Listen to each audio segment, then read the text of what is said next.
Welcome back. Let's keep going with some more string methods.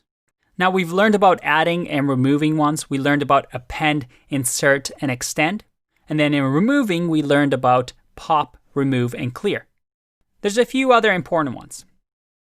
Let's go with the index.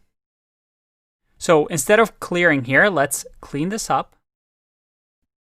And we'll do basket.index. An index, as you can see, we give it a value, a start, and a stop. What does that mean? Well, we want to say, hey, what index is number 2? If we do index of 2 and I click run, it's going to give me 1. I know this is a little confusing, but it's asking for the index. Where is number 2? Number 2 is at index of 1. Let's change these into letters just so it's more clear. So we have A, B, C, D, and then finally E. And again, if I do D here and I click run, I get an index of 3 because 0, 1, 2, 3. It's on shelf 3 in our memory. And you can also do an optional parameter here, which is where should we start looking? So I want you to start looking at index of 0 and then finish looking at index of 2. If I do run here, I get an error. It says, hey, D is not in list because, well, we started at index of 0 and stopped at index of 2. If I do 3 and I click run, no, it stops right before 3. So if I do 4 and I click run, there you go. I get 3. Now, errors are not good in our programs. Ideally, we don't want to get errors. So how can we avoid this? What if we're looking for something and we're not sure if it's in the list or not? There's another nifty way of looking for things in a list. And this involves what we call a Python keyword.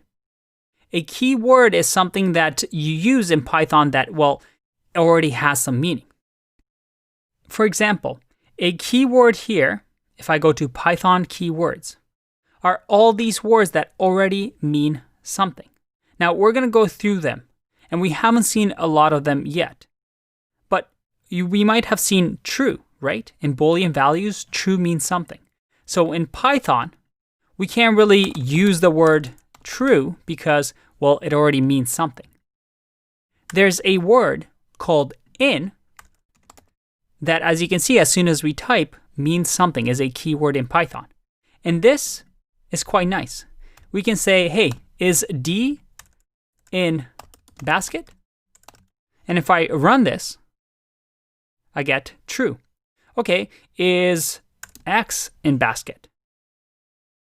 I get false. Because, well, it doesn't exist.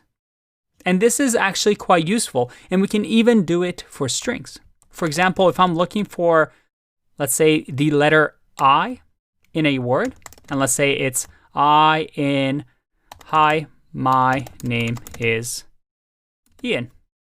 If I click run, I get true because the letter I does exist in this string. All right, let's learn another one. Another one is basket.count. And we can count how many times an item occurs. So for example, if I do D and I click run, I get 1 because D only exists once in the list. But if I add another D in here and I click run, we get 2. It counts how many times this value occurs in our list. Very, very useful. All right, a few more still to go. Let's do some exercises and I'll see you in the next one.